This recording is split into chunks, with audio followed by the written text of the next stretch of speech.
Graça e paz, queridos, boa noite para todos. Que bom que você veio à casa de Deus. Queria que você abrisse sua Bíblia no livro de 1 Samuel, capítulo de número 14. Primeiro livro de Samuel, capítulo 14.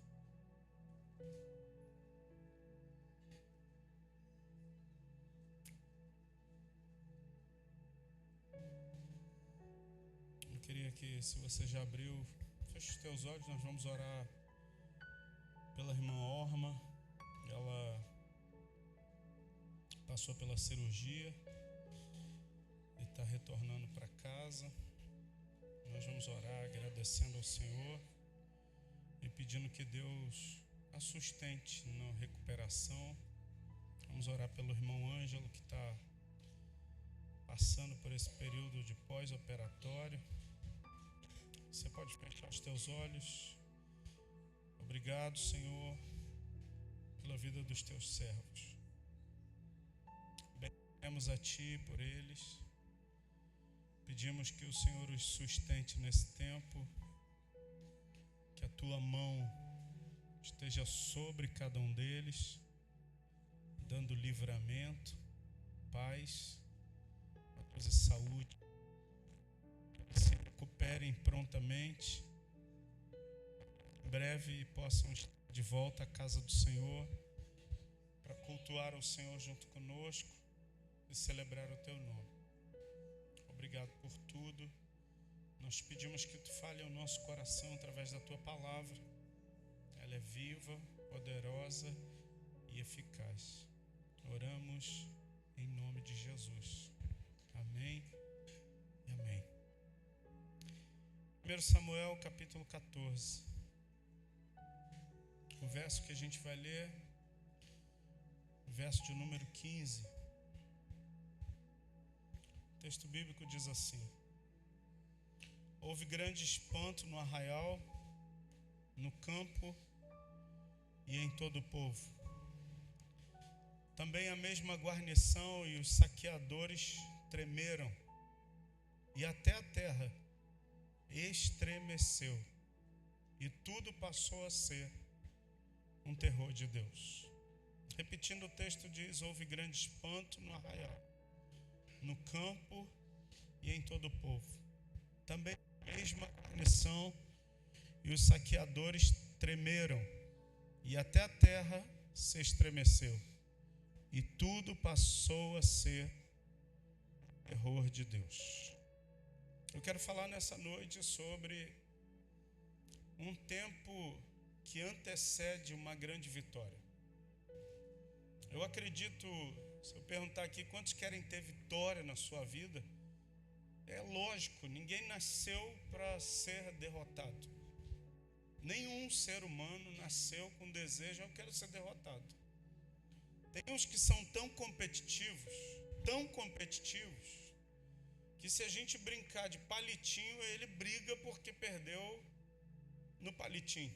Eu conheço alguns irmãos aqui, eles são tão competitivos que eles competem por tudo, porque nós não nascemos dotados da característica de ser derrotado. Eu acho que eu já até falei aqui, uma pessoa ficou espantada porque passou em frente um estúdio desse de tatuagem, e ele ficou observando a vitrine, várias frases, várias imagens, e uma delas chamou muito a atenção porque a frase dizia: eu nasci para ser um derrotado. E aquela pessoa ficou tão intrigada, falou: como alguém tem a capacidade de perpetuar no corpo dela uma frase como essa: eu nasci para ser derrotado? E ele não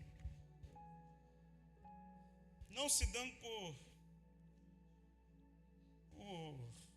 compreendido, ele entrou dentro do estúdio de tatuagem e foi até o tatuador e falou: cara, tem uma frase ali, eu queria saber, tem alguém que tem coragem de tatuar isso? E o tatuador virou para ele, deu um sorriso e falou, antes da pessoa tatuar no corpo, ela já tatuou isso aqui. Escuta, tem gente que de tão doente que está, ele acha que nasceu para perder. Ele acha que nasceu para ser derrotado. Ele aceita, sabe, a derrota, ele aceita a condição que ele está. E se tem uma coisa que eu nunca vou aceitar na minha vida, é viver menos do que aquilo que Deus planejou para mim. E eu quero dizer que se você está debaixo desse teto aqui, você é minha ovelha, você é meu discípulo, você é meu filho na fé, eu quero te dizer, não aceite menos do que aquilo que Deus, na sua soberania e infinita graça, Ele já separou para você viver em nome de Jesus. Por isso eu quero falar sobre uma vida vitoriosa. Mas para a gente viver uma vida de vitória, o que antecede a isso são lutas. Ninguém tem vitória sem entrar no campo. Ninguém tem vitória sem transpirar. Nenhum time de futebol tem vitória se ele não entrar no campo, vestir o uniforme, batalhar, lutar, suar até o fim.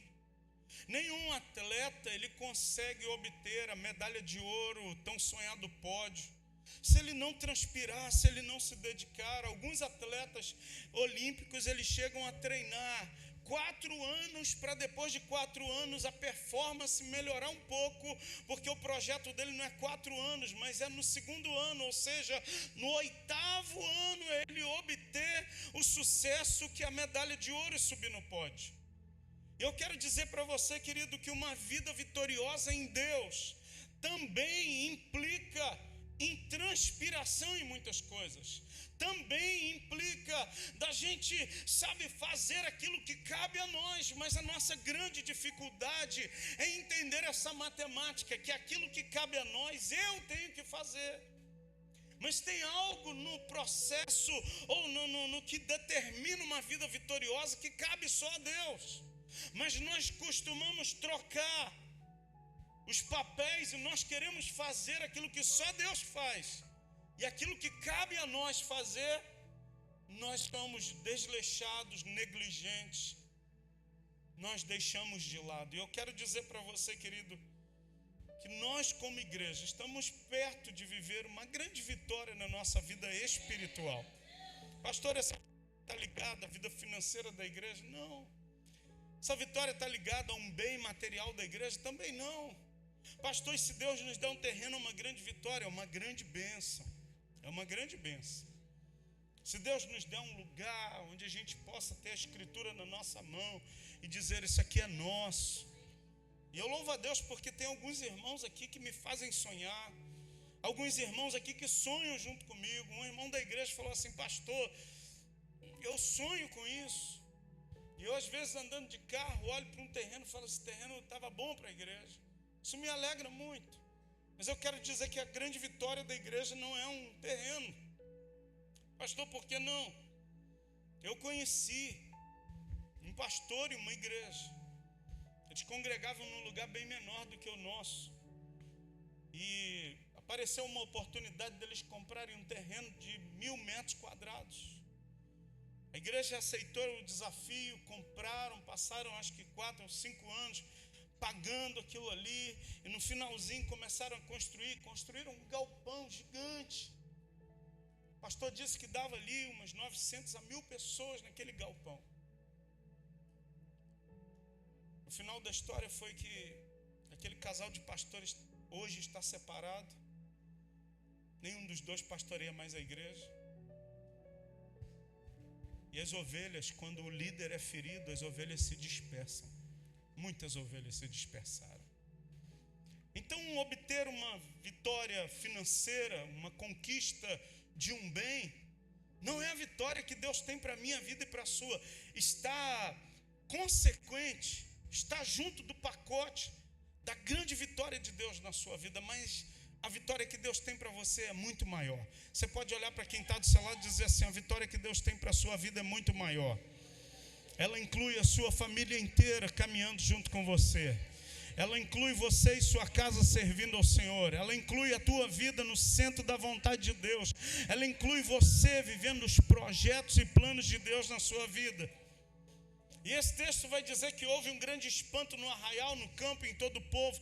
Também a mesma guarnição e os saqueadores tremeram, e até a terra estremeceu, e tudo passou a ser um terror de Deus. Mas vamos entender esse texto.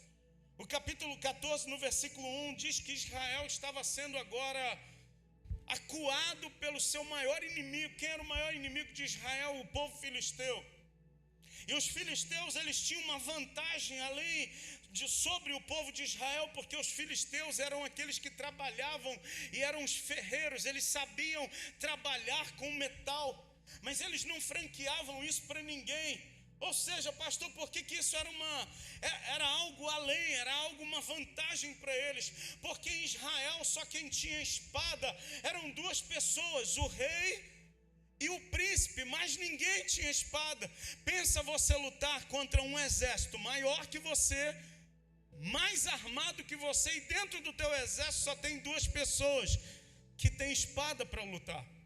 Era assim a guarnição de Israel, mas a guarnição dos filisteus, o número era maior e eles estavam armados. Agora escuta, um cara decidiu, eu vou fazer diferente. Uma pessoa decidiu, eu vou viver algo diferente. Eu estava ouvindo no outro dia, eu estava no meu exercício físico e com fone de ouvido ouvindo algumas coisas. E um homem muito bem sucedido na vida empresarial, ele estava dando uma palestra, eu estava ouvindo aquela palestra, ele falou que a maioria das pessoas tem o mesmo resultado, porque todas estão fazendo sempre as mesmas coisas. Aqueles que despontam e fazem alguma coisa diferente, é um número chegado a aproximadamente 5%.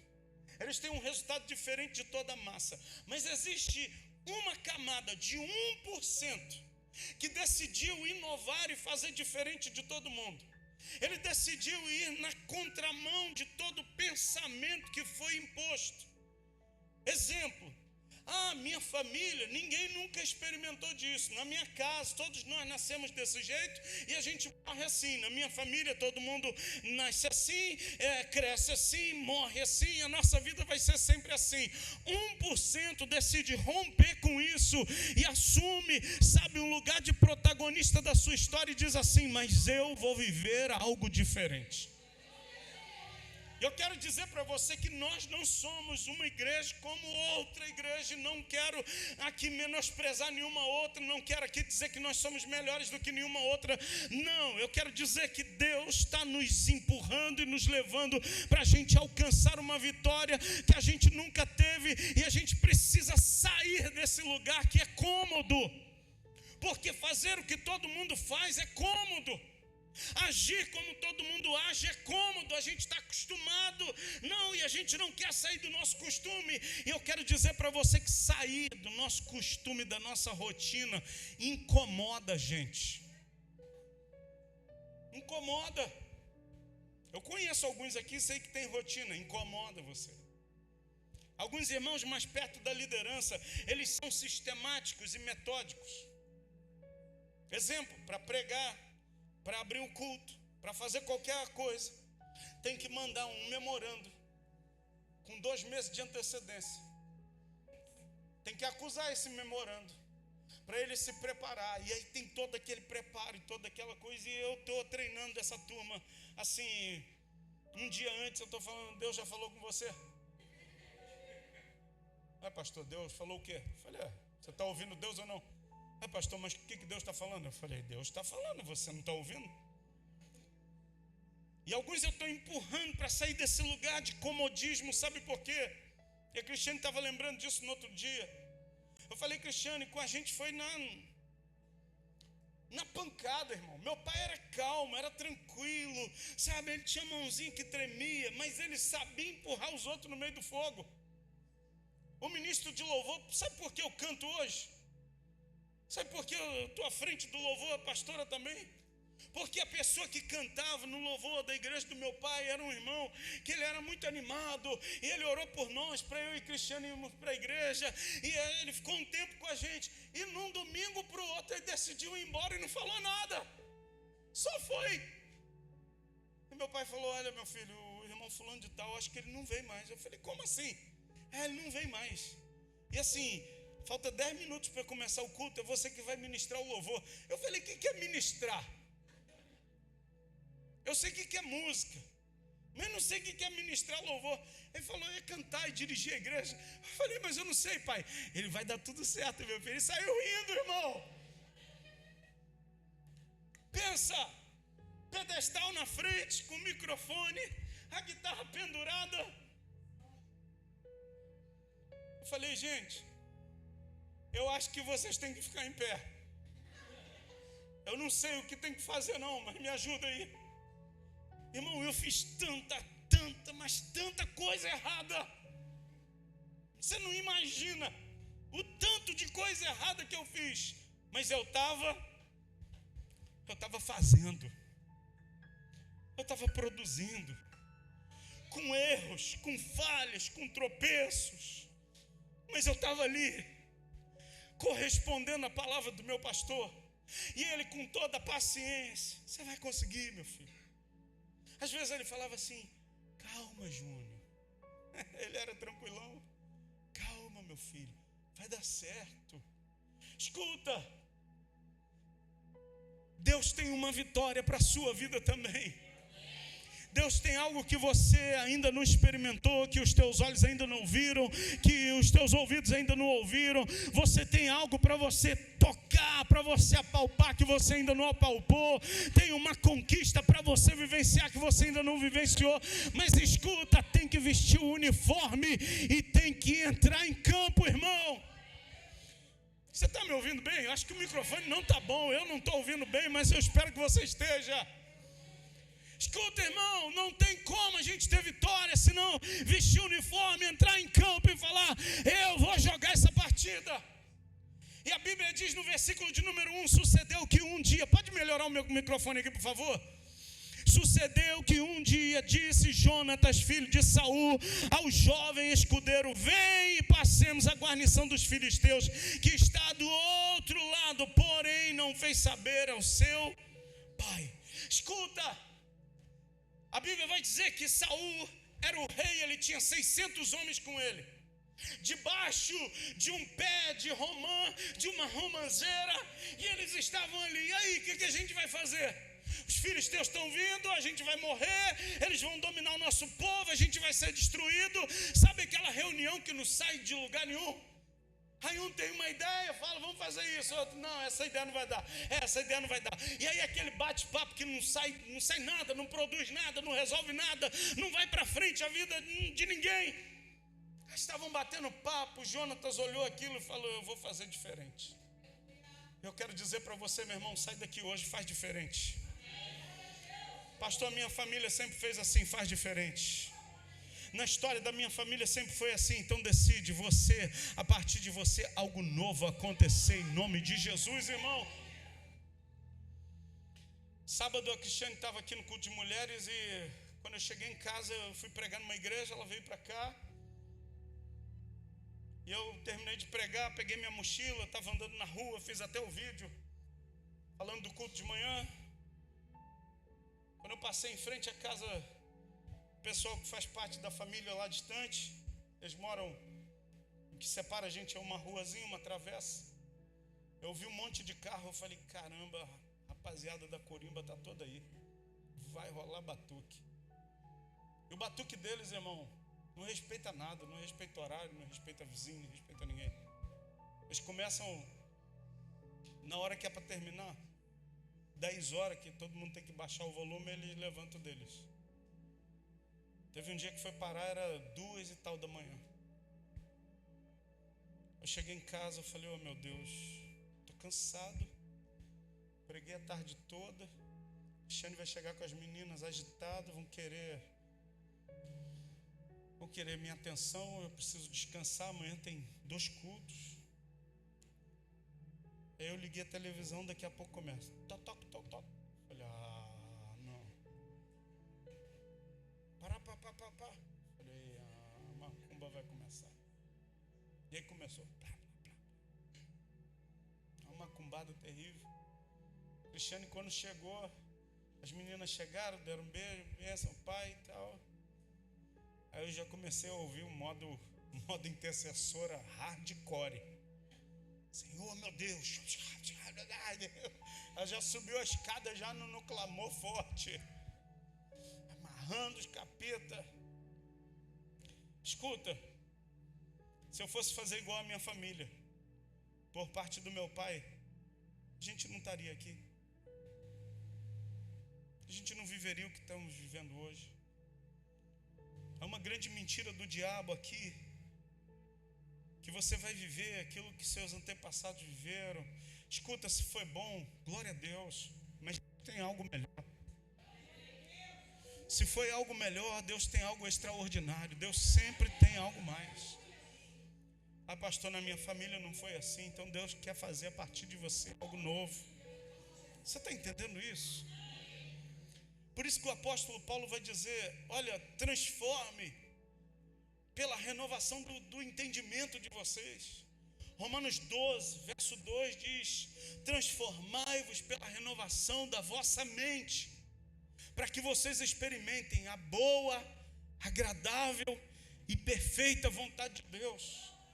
E aonde Satanás, ele quer manter a gente cativo, preso, amarrado, não é aqui na mão, não é nos nossos pés, é aqui. Para a gente entender assim, não, a minha vida é assim, eu sou burro, eu não sou inteligente, eu sou esse camarada aqui, não, eu vou viver isso aqui sempre, não, irmão. Deus tem coisas extraordinárias para fazer na sua vida e na sua história, meu irmão. Pastor, ninguém da minha família sabe ler. Você vai ler, escrever, vai se formar e vai crescer, meu irmão.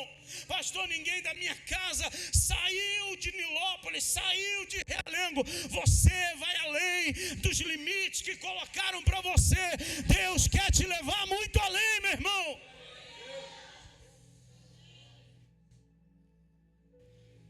Às vezes eu vou pregar em alguns lugares e eu falo assim, Deus, por que o Senhor me escolheu para isso? Por que o Senhor não escolheu o outro? Teve um lugar que eu fui pregar, eu falei, Deus, que lugar bacana que eu vim pregar. Escuta, tudo começa aqui, irmão. E Deus hoje está dizendo, olha, eu quero liberar um tempo de céus abertos e de vitórias que vocês nunca tiveram. Mas tem que começar a mudança aqui na nossa mente, irmão. A nossa maneira de pensar. A minha mãe pregou o evangelho muitos anos para uma vizinha que morava do nosso lado direito. A mulher espírita, ela xingava minha mãe, ela xingava mesmo, palavrão. Sabe aquele palavrão? Não sabe não que tu é crente, aleluia.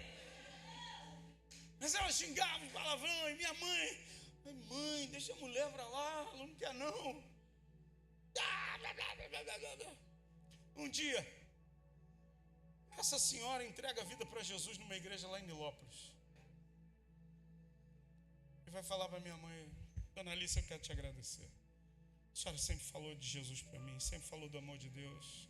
Eu entreguei minha vida para Jesus. Essa mulher era servidora pública, analfabeta. Ela era merendeira de uma escola. E ela começou a ver o pessoal botando, na época não tinha nem tela assim, nem projetor. Era um negócio chamado, até esqueci o nome da coisa. Aquele negócio, não, que era igual um, que a gente comprou lá. Ah, obrigado aí. Pronto. Meu irmão Roberto é dessa época. É porque eu não sou dessa época, irmão. Eu não sou dessa época, não. Reto projetor, irmão. Pastor, o que é isso? Era igual uma televisão, uma caixa assim, que aí mandava um foco de luz e a gente botava um papel, que era um papel transparente, e a gente escrevia com caneta ali, e aquilo ali tinha um mecanismo que jogava a imagem lá. Ia meio borrado, mas ia. E na igreja, às vezes, quando a irmã era bem talentosa, eu fazia Oh, meu Deus, não gosto nem de lembrar disso. fazia umas cruzinhas, florzinha, para botar na letra da música. Era muito feio aquele troço. Cadê a Vívia? A Vívia fazia, a Vívia escrevia no reto projetor. Escuta, quando botava Alex, a Guixerneguete botando o povo, varão. E aí, quando botava o reto projetor, a irmã queria ler as músicas, mas ela não sabia ler. E na igreja dela, começaram a dar aula. Sabe por quê? Porque o Evangelho de Jesus tem que transformar a nossa vida, irmão. Não, eu vou repetir para você, o Evangelho de Jesus tem que transformar a nossa vida por completo, irmão. O Evangelho de Jesus não transforma a nossa roupa, não. O Evangelho de Jesus não muda só o cabelo da irmã, não. Bota aquele coque, aquela saia que vai limpando o chão da igreja. Não, isso não é o Evangelho de Jesus, não, irmão. O Evangelho de Jesus transforma a gente de dentro para fora. E aquela irmã começou a ser tocada pelo Evangelho de Jesus. Ela falou, todo mundo lê, só eu na igreja não sei ler. E aí abriram uma turma de alfabetização na igreja dela. Quem foi se inscrever? O nome dela era Alzira. E a gente chamava ela carinhosamente de Dona Alzira. Dona Alzira se inscreveu. Aprendeu a ler e escrever. Ela falou, já aprendi a ler e escrever, vou fazer o ensino fundamental. Se inscreveu no supletivo, concluiu o ensino fundamental. Ela falou, já fiz o ensino fundamental, vou fazer o ensino médio. Concluiu o ensino médio. Ela gostava de música, nordestina. O que ela fez? Comprou uma sanfona.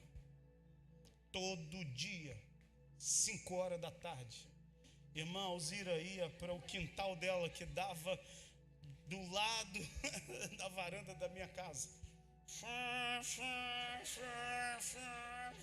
Falei, sangue de Jesus. Falei, mãe, essa mulher é muito chata. Ela falou que a senhora era chata. Ela está pior, 20 vezes mais. Irmão, aquele passou alguns meses, aquele começou a se tornar melodia de música. Todo dia, sagradamente. A padaria botava o pão no forno, o cheiro chegava lá em casa e a irmã Alzira tocava sanfona. Então me fará. Eu falei, oh, glória, aleluia. Todo dia, irmão. A igreja da irmã Alzira ia muitos americanos, missionários que vinham da América para cá, por causa da denominação da igreja dela. E ela começou a ver os americanos e ela falou, eu queria falar com eles, só que eu não sei falar com eles. E aí a igreja abriu um curso de inglês. Quem se matriculou? Dona Alzira, aleluia. E a Dona Alzira estava no Yellow Cat God. E ela estava se comunicando com os americanos que iam na igreja dela. Sabe por quê? Porque o Evangelho não transformou a roupa dela, não transformou a linguagem para falar abençoado, varão e varoa. O Evangelho causou uma bênção tão grande na vida dela, uma vitória tão grande. Mudou ela intelectualmente, na profissão dela, dentro da escola, por causa do curso que ela fez, ensino médio, ensino fundamental, o salário dela aumentou. Ela estava mais no mercado de trabalho. Escuta, o Evangelho de Jesus quer mudar a nossa vida aqui, irmão. O Evangelho de Jesus quer transformar o seu coração. Você está entendendo o que o pastor está dizendo? A Bíblia diz que o Jonatas, ele decide. 600 homens desesperados, não sabem o que fazer. Ele sai e leva com ele o escudeiro dele e diz, vem comigo. Ele faz uma proposta muito louca. Escuta, tem proposta que Deus faz para a gente que é algo muito louco, irmão. Quando eu recebi a proposta do meu pai, dele nos ungir ao ministério pastoral, era algo muito louco que ele estava fazendo. Era tão louco que depois que a gente, eu e Cristiano, fomos ungidos ao ministério pastoral, a gente foi participar de um congresso no Rio Centro. Um pastor na época que era muito renomado e tinha um monte de pastores lá, mas era muito pastor. Ele falou: olha, eu quero orar por todos os pastores que estão aqui, que tem uma unção na minha vida, eu quero transferir essa unção para vocês. Eu falei: Cristiano, vamos, eu quero esse negócio para mim aí. E aí aquela muvucada de pastor, e eu e ela de mão dada, sabe, com carinha de santidade. Eu quero receber essa unção desse homem. E aí ele veio botando a mão em todos os pastores e tal, aquele mover todo. Quando chegou diante de mim, da Cristiane, por mim, ele até orou. Acho que ele me achou com cara de velho, mas quando ele foi orar pela Cristiane, ele falou: você é pastora? Aí falou assim: estão ungindo gente tão nova agora, né? E pá, deu um tapão na cabeça dela. Escuta, é porque era algo muito doido. 2 jovens irmãos, sem experiência de vida, sem muita instrução, mas a gente tinha uma coisa: a gente tinha um desejo de acertar, a gente tinha um desejo de fazer a vontade de Deus na nossa vida. Escuta, pode te faltar instrução, pode te faltar uma porção de coisas, só não pode te faltar uma coisa: é desejo de ver Deus agindo em você e através de você. Você está me ouvindo bem, meu irmão? Olha o que diz o texto, versículo de número 7. Sempre tem um doido para topar com a gente. Olha para o seu vizinho e diz assim: sempre tem um doido, mais doido que a gente, que vai topar. Sempre tem um mais doidão do que a gente para topar, irmão. O Jonatas, muito doido, mas ele chama o escudeiro dele. O doido não tem nem nome. Diz assim: então seu escudeiro lhe disse: faze tudo segundo inclinar o teu, eis-me aqui contigo. A tua disposição vai ser a minha. Eu quero dizer para você que você não é um lobo solitário, que você não é alguém solitário. Ai, ninguém me entende. Ai, só eu que penso assim. Ai, não, irmão. Sempre Deus vai nos conectar com algum doido que está pensando a mesma doideira que a gente, e que vai pôr fé no nosso coração e vai dizer: olha, eu estou na tua disposição, pode fazer que eu estou junto contigo. E eu louvo a Deus porque a minha esposa é mais doida do que eu. Quando eu falo alguma coisa, ela fala: amém, amor, já deu certo.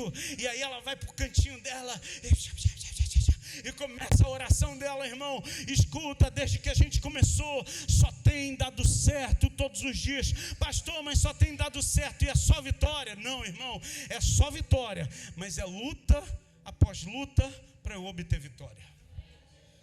E eu creio com todas as minhas forças que a igreja de Jesus aqui nesse lugar está muito perto de romper com uma barreira que a gente luta há muito tempo, para a gente obter uma vitória muito grande como igreja de Jesus estabelecida aqui. Quem viver, verá. E quem crê, vai comer desse milagre junto com a gente. Quem vive, vai ver. Ai, não é que o pastor falou? Já viu os incrédulão, como é que vai? Ele pregou aquilo aquele dia, né? Esse menino é fogo, né? Escuta, tem gente que vai ver, mas tem gente que vai saborear, que vai se deleitar na vitória, que vai dizer: essa vitória não é do pastor, essa vitória é da igreja de Jesus que eu faço parte. Essa vitória tem a minha cooperação. Essa vitória tem as minhas digitais também. E acima de tudo, essa vitória tem a mão do Todo-Poderoso. Você vai estar junto comigo nessa? Dê um aplauso bem forte no nome do Senhor Jesus.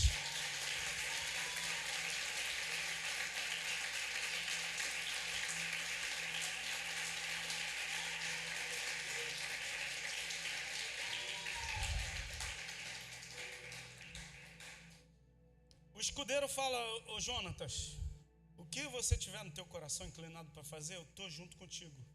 E a tua disposição é a mesma que a minha. Eu estou buscando gente que tem a mesma disposição que a minha.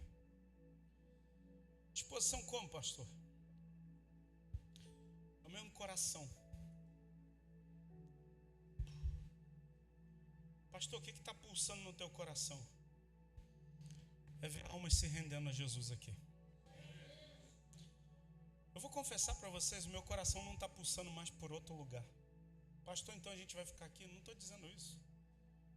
Eu entreguei essa ansiedade que eu estava para Deus. Era uma agonia, eu ficava agoniado, não dormia direito. Comer, eu continuo comendo, graças a Deus, louvado seja Deus, não perco a fome. Só aumenta a fome, a ansiedade. Mas eu falei um dia, eu falei na oração, eu falei, Deus, eu fiz tudo. Um terreno que eu queria, eu peguei a terra dele. Eu botei óleo na terra. Eu dei 7 voltas, 14, 22 voltas. Eu fiz oração, eu clamei, eu fiz tudo. Passei em frente ao terreno, vendido. Falei, poxa Deus, o Senhor está triste comigo? Ou eu sou muito fraco? Qual o negócio que não deu certo? Sabe o que Deus falou? Nada. Eu falei, tá bom, o Senhor não quer falar desse assunto. Aí mirei outro terreno. Fui lá, botei a mão, falei, é nosso, aleluia, glória a Deus. Sabe o que aconteceu? Nada, venderam para outra pessoa. O pastor, o senhor é muito azarado. Não, é porque Deus não trabalha na ansiedade do nosso coração. Eu acho que eu li na Bíblia que diz assim, pode por algum acaso o homem, por mais ansioso que esteja, acrescentar um côvado ao curso da sua vida? Um côvado, 44 centímetros. 44 centímetros, meio passo. Se você estiver ansioso, você não dá nenhum passo para frente. Então, se você está sofrendo de ansiedade, seja curado hoje em nome de Jesus. Porque ela não te leva para lugar nenhum. Um dia eu estava com as esquisitices, tremendo, coração, caramba, cara. Se eu ficar ansioso, não vai me levar para lugar nenhum, só vai me levar para o hospital. Então, Senhor, eu estou lançando sobre o Senhor toda a minha ansiedade. Estou lançando sobre o Senhor todo medo. Porque vem uma porção de medo na nossa cabeça. O fulano conquistou, o Beltrano conquistou, o outro conquistou. E você? Está na mesma, né? E a gente começa a ficar angustiado por isso. Escuta, o que Deus tem para mim é diferente do que Deus fez na vida de qualquer outro, irmão. Eu não posso me medir por ninguém. Eu tenho que pensar aquilo que Deus pensa ao meu respeito. E Deus pensa tanta coisa linda ao teu respeito. Deus tem um tempo de vitória incrível ao teu respeito, sobre a sua vida. Mas você precisa parar de ficar medindo, sabe? Vitória com o outro. Caramba, o outro ali, olha lá, já está com carro, eu não estou a pé. Olha lá, o outro já está com casa própria, eu ainda estou naquela casa alugada. Olha, o outro está assim. Irmão, olha para Jesus e fala assim, Jesus, faz a tua obra na minha vida, é muito melhor, querido. Aí a gente começa a dar passos em direção à vida vitoriosa. Olha o que diz o texto. Então o seu escudeiro lhe disse, faz tudo que inclinar o teu coração, eis-me aqui contigo, a tua disposição será minha. Aí o verso 8, Jonatas entra com tudo e diz assim, disse pois Jonatas, eis aqui passaremos aqueles homens e daremos a conhecer a eles. E se nos disserem assim, parai até que cheguemos a vós, outros, então ficaremos onde estamos e não subiremos a eles. Verso 10, porém, se disserem, suba a nós, então subiremos, pois o Senhor nos entregou nas mãos. Isto nos servirá de sinal. Escuta, Deus sempre entrega sinais. O problema é que a gente não está fazendo a leitura da comunicação de Deus conosco. A gente está tão oprimido por tanta coisa que a gente não consegue ler os sinais de Deus. E Deus fala com a gente todos os dias. A maior maneira que Ele fala com a gente é através da sua palavra. Mas Ele também fala através dos profetas. Ele fala através de sonhos. Ele fala através de visões.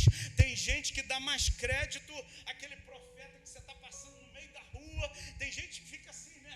Deus, manda alguém aqui agora no meio da rua, Senhor, para falar comigo. E aí Deus não manda ninguém. Aí você fica, Deus não quer falar comigo. Irmão, Deus quer falar contigo lá no teu quarto, quando você tranca a porta em secreto, dobra o teu joelho, se debruça sobre a palavra de Deus. Deus quer falar com você, mas Ele pode usar alguém que nem conhece tua história, vai te parar no meio da rua e vai dizer, eu quero falar um negócio para você. Aí tu fala, não infarta não, é Deus que está falando.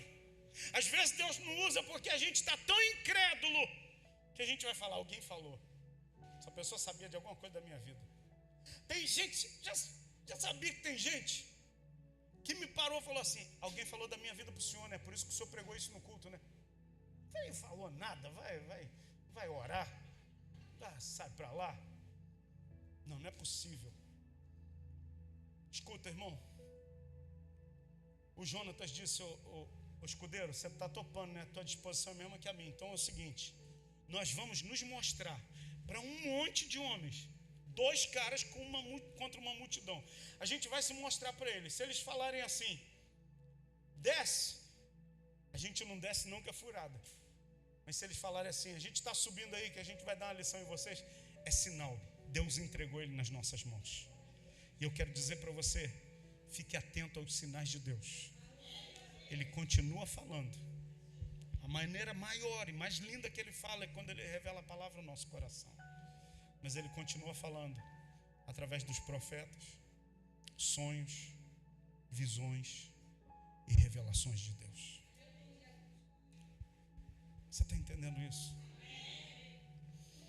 Olha o que diz o texto, verso 11. Dando-se, pois, ambos a conhecer a guarnição dos filisteus, disseram estes, eis que já os hebreus estão saindo dos buracos em que estão escondidos. Os homens da guarnição responderam a Jonatas e seu escudeiro e disseram, subi a nós e nós daremos uma lição. Jonatas disse ao escudeiro, sobe atrás de mim, porque o Senhor entregou nas mãos de quem? Quem estava lá? Jonatas e o sem nome. Ele fala assim, Deus entregou nas mãos. Sabe por quê? Quem tem vitória de Deus nunca vai se gloriar e vai colocar o seu nome em evidência. Quem vive em vitória com Deus sempre vai dizer, foi Deus quem fez. Não vai nunca bater no peito e dizer, quem me viu passar na prova e não me ajudou. Quando me vê na bênção vai se arrepender. Tem uns irmãos vingativos.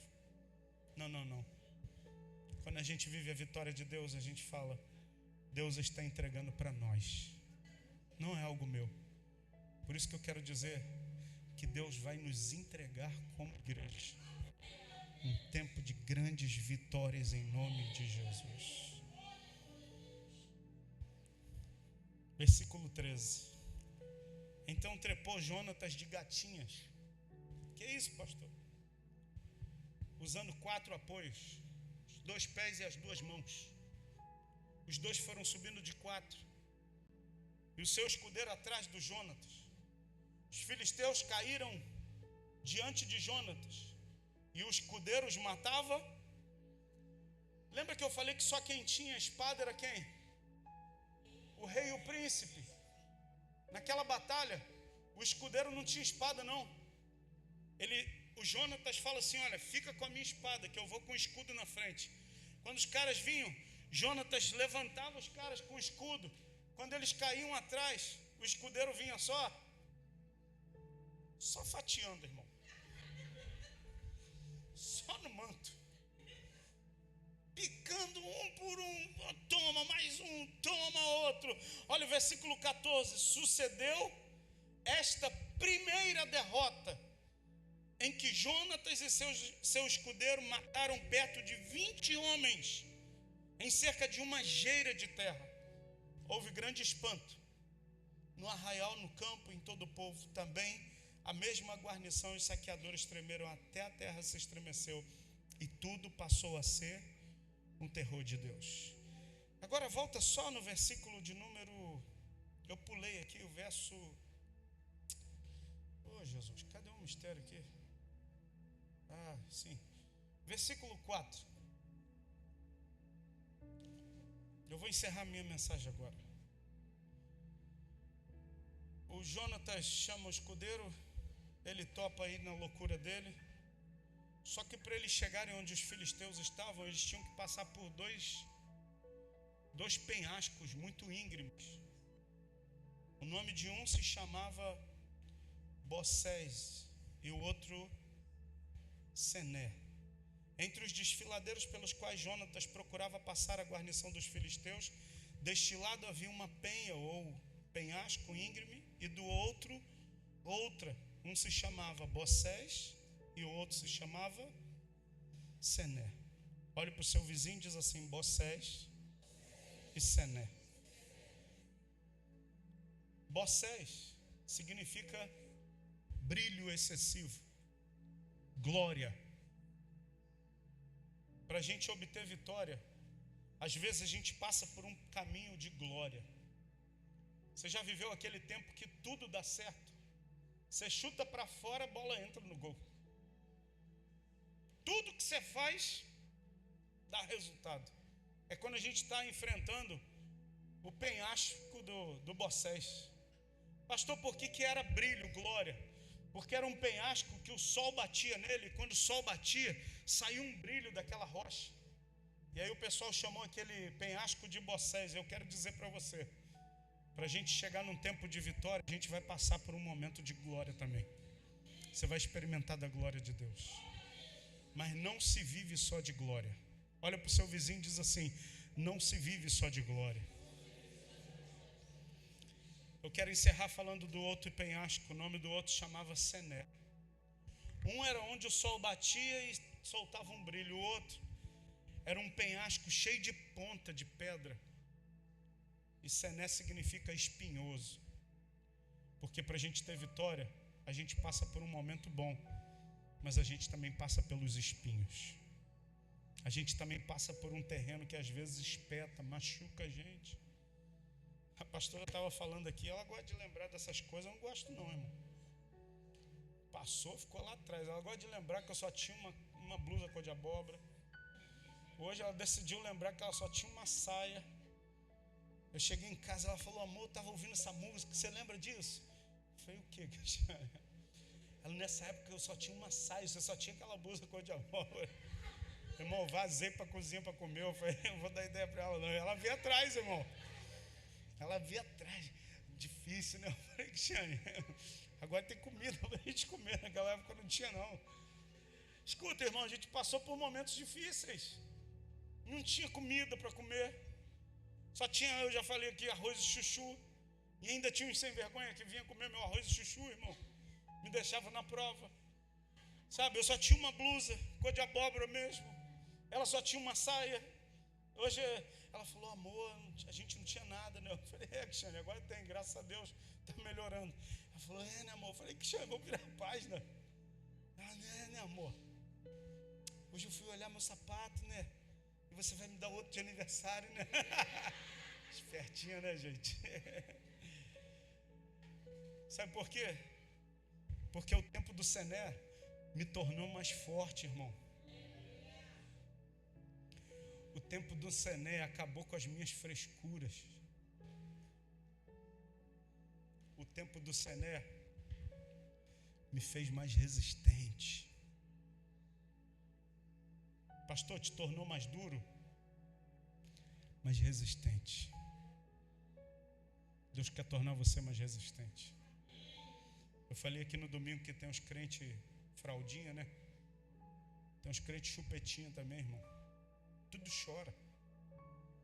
Tudo abre o bocão e Deus não me abençoou. Está precisando passar por Sené. Que quando a gente dá um pulinho lá, irmão, a gente fica forte. Vem o vento. A gente fala: mas eu estou no Senhor aqui, pode vir vento. Vem a tempestade, permanece em pé inabalável. Mateus capítulo 7 diz que um homem construiu a casa sobre a rocha, o outro sobre a areia. Vieram as chuvas, bateram a tempestade. Aquele homem que construiu a casa sobre a rocha permaneceu inabalável. Mas o cara que construiu na areia, a casa dele ruiu. Construir a casa na rocha é obter vitória. É a gente saber passar tanto pela glória quanto pelos espinhos. Deus tem um tempo de vitória para a sua vida. Aprenda a passar pela glória, exaltando a Deus. E quando você passar pelos espinhos, aumenta o volume da tua glória a Deus. Aumenta o volume da tua exaltação a Deus. Porque Ele no tempo certo vai exaltar. É Ele quem faz isso. Eu sei que eu sinto cheiro de chuva de Deus. Não sei quando vem, mas eu sinto o cheiro. Hoje é raro a gente viver isso. Mas eu era garoto. Quando a chuva começava a cair, falava, cheiro de chuva. Quem já falou cheiro de chuva? Mas a água, você aprendeu lá na aula de ciência da tia Dondoca, que é insípida, inodora, ou seja, não tem gosto, não tem cheiro. Como é que a gente fala cheiro de chuva? É porque quando a água bate no chão, a gente sente o cheiro da terra molhada. Escuta, irmão, estou sentindo o cheiro de uma chuva de Deus que está vindo. Uma chuva de Deus que vai cair sobre o nosso arraial, sobre a sua família, sobre a sua vida, sobre a sua casa, sobre os jovens da igreja, sobre os homens da igreja, sobre as mulheres da igreja. Escuta, e quanto mais seca a terra, quando a chuva bate, mais esse cheiro levanta, irmão. Pastor, minha família está um tempo de sequidão, de deserto, a chuva vai cair. A minha vida financeira está uma sequidão, deserto, a chuva de Deus vai cair, meu irmão. Pastor, no meu coração está um deserto, a chuva de Deus vai cair, querido.